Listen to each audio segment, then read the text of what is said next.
Ja, hallo zusammen. Mein Name ist Rudi Ziebart. Ich bin freiberuflicher Musiklehrer und wir werden uns heute mit dem Thema Notenlesen beschäftigen. Ja, jetzt zur Erklärung der Notenschrift. Hier sieht man 5 Notenlinien. 1, 2, 3, 4, 5. Das hier ist ein Violinschlüssel, den nennt man auch G-Schlüssel, weil er das G einschließt. Hier. Dann geht es darum, die Notenwerte zu erklären, also die Tondauer. Sowas ist eine ganze Note. Das ist so eine dicke Note ohne Notenhals. Und die hat halt 4 Zähler. 1, 2, 3, 4. Weiter drüben sieht man eine halbe Note, die hat einen Notenhals, die hat eben dann nur 2 Zähler, also 1, 2. Und drüben die Viertelnote, die hat auch einen Notenhals, ist aber ausgemalt und hat eben dann nur einen Zähler, eben nur 1. Und dann habe ich noch eine Achtelnote aufgeschrieben, die hat ein Fähnchen. Wenn es zu zweit sind, dann haben sie eigentlich einen Balken. So, dann zu den 7 Stammtönen. Die 7 Stammtöne heißen halt nun mal A, H, C, D, E, F, G. Und das System der Noten ist doch immer noch so aufgebaut, dass eine Note zwischen den Linien liegt. Dann liegt die nächste auf der Linie, also in dem Fall auf der ersten Notenlinie. Dann liegt die nächste zwischen den Notenlinien. Dann liegt die nächste wieder auf der Notenlinie. Dann wieder zwischen, dann wieder auf. Jetzt sind wir aber schon auf der 3. Notenlinie. Dann geht es weiter zwischen den Linien, auf der Linie, zwischen der Linie, auf der Linie, zwischen der Linie. Ja. Und dann habe ich da unten Viertelnoten aufgeschrieben. Scrollen mal ein bisschen weiter rauf. Und die Notennamen drunter geschrieben. Also, da gilt auch die Regel auf der Notenlinie, in dem Fall ist es eine Hilfslinie, die gibt es ja auch. Und da geht es dann los mit einem C, dann liegt eine zwischen der Linie, das ist ein D, dann liegt eine auf der Linie, auf der ersten Notenlinie, das ist ein E und so weiter. F, G, A, H. Und dann wiederholt sich das Ganze. Dann kommt wieder C, D, E, F, G, A. Die Hilfslinien habe ich da nochmal aufgemalt. Das ist eine erste Hilfslinie, das ist die zweite Hilfslinie, das ist die dritte Hilfslinie. Und das E liegt eben unter der 3. Hilfslinie. Nach E kommt bekanntlich F, das liegt auf der Linie. Dann liegt wieder eine zwischen der Linie. Nach F kommt ja G. Dann kommt wieder auf der Linie ein A, ein H zwischen der Linie und auf der ersten Hilfslinie liegt wieder unser C. Weiter oben, auf der Hilfslinie oben, auf der ersten, da liegt jetzt ein A. Und wenn man dann höher geht, kommt natürlich ein H zwischen den Hilfslinien. Dann kommt auf der zweiten Hilfslinie das C. Dann wieder zwischen den Hilfslinien ein D. Auf der 3. Hilfslinie liegt ein E. Und da, das würde dann, ja, was würde das sein? Natürlich ein F.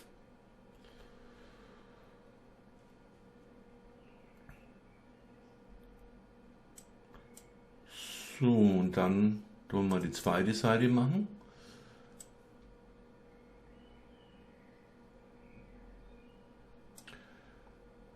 Da habe ich dann einen Aufgabenanhang dran hängt.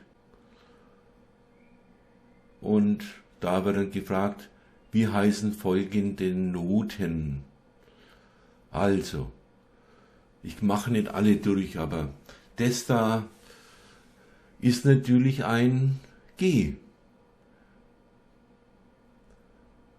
Das da liegt höher wie man sieht, über ein G, C, D, E, F, G kommt ein A.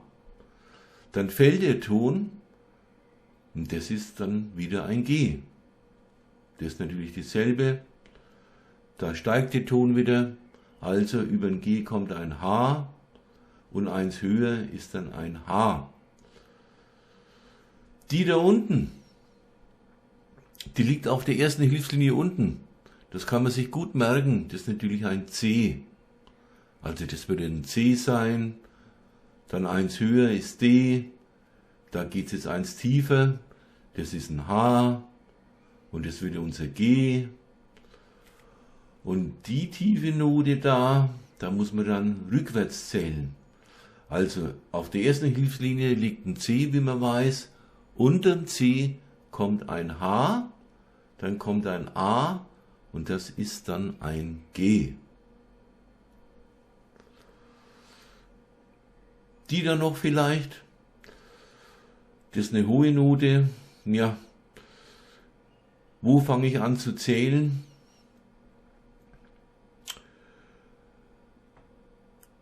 C liegt da im Zwischenraum, dann kommt D, dann kommt E, dann kommt F und das ist natürlich ein G.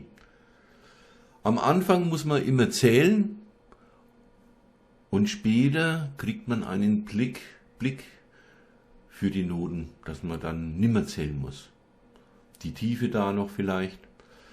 Auf der ersten Notenlinie liegt ein C, haben wir gesagt. Dann ist da drunter ein H, dann kommt ein A, dann kommt ein G und das ist dann ein F. Ja, es ist auch gut, wenn man rückwärts zählen kann. So, und jetzt gibt es dann da noch so eine Frage. Wie heißt die Stammtonreihe aufwärts, beginnend von A bis zu seiner Wiederkehr? Also, ich zähle es mal hoch. A, H, C, D, E, F, G und dann kommt wieder A. Und dann ist da die nächste Frage, ebenso von C hochzählen bis zur Wiederkehr. Also das wäre dann C, D, E, F, G, A, H und dann kommt wieder C. Oder anderes Beispiel von F ab. F, G, A, H, C, D, E, F. Zweimal F, brauchen wir nicht. Dann ab H, mache ich mal ab H. H, C, D, E, F, G, A. Und dann kommt wieder H. Ja, und so weiter. Jetzt geht es speziell um die Gitarrennoten. Ja, bei dem Violinschlüssel da ist ein Achter drunter. Das bedeutet, dass alles eine Oktave tiefer klingt, als wie es notiert ist. Also, da oben ist ein C1 bei der Gitarre. Beim Klavier wäre das C1 da. Also es verschiebt sich alles um eine Oktave. Dann sagt man bei den tiefen Tönen, bei dem E, das wäre also da die Leerseite, das ist eine große Oktave und deswegen ist es dann ein großes E. Unten kann man das Ganze nochmal auf einer Tabulatur aufschreiben. 0 bedeutet ja Leerseite, dann kommt ein F, dann kommt ein G, ein großes G, weil es in der großen Oktave ist, dann kommt die leere A-Seite und so weiter. Ja. Tun wir mal ein bisschen runter scrollen.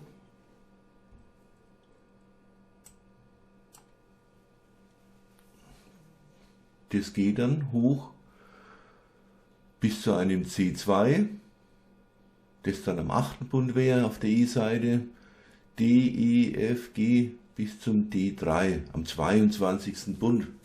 Das ist dann schon was für die E-Gitarre. Ja, und dann wollte ich noch auf die Patterns eingehen. So eine Patternstruktur heißt zu Deutsch Rhythmusstruktur. Und da habe ich ein Beispiel vom Father and Son genommen, vom Cat Stevens. Und das ist dann eine Viertelnote, 1, dann kommt eine Achtel, 2 und 3, 4 und.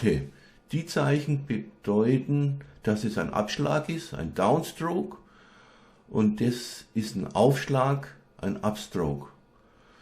Ja, ein Tempo wurde auch noch angegeben, 62 Schläge in der Minute. Machen wir mal.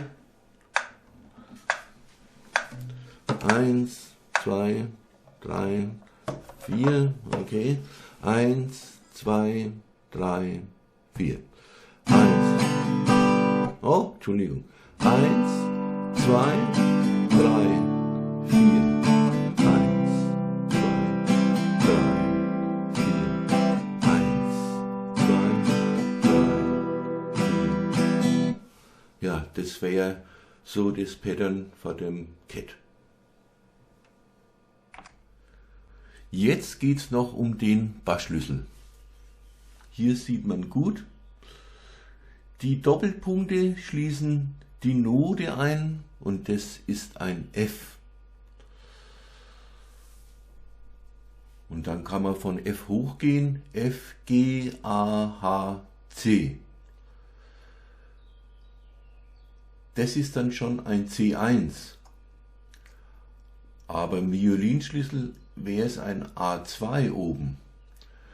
Daraus ergibt sich, dass jede Bassnote, die man liest, 2 Stufen höher transponiert werden muss. Also ein A und dann gehe ich 2 höher, H, C wird zum C1 oder das F da. Das ist ja eigentlich im Violinschlüssel irgendwie als D notiert und dann 2 höher gehen. Ich zähle mal, die erste Stufe nicht mitzählen, D, E, F. Also jeden Ton 2 Stufen höher rechnen. Und jetzt kann man sagen, warum machen wir das so umständlich? Hätten wir das so lassen können, wie es war. Aber dann kann man die tiefen Noten nicht mehr aufschreiben. Das System muss anders gelesen werden. Und wenn man dann zu viel Hilfslinien hat, das sieht man jetzt da, dann kann man es ja gar nicht mehr lesen. Also der Bassschlüssel ist schon gut. Ja, ich weiß, dass die Notenschrift ein trockenes Thema ist. Aber es ermöglicht einem, die Musik einem anderen weiterzugeben. Überall auf der Welt wird nach Noten aufgeschrieben. Außer bei diesem Five-String-Banjo, da wird noch nach Tabulatur aufgeschrieben. Ich bedanke mich fürs Zuschauen. Wenn ihr irgendwas braucht, schickt mir eine E-Mail und ich schicke euch den kleinen Kurs in Form von einer PDF-Datei zu. Ja, danke und bis zum nächsten Mal. Tschüss.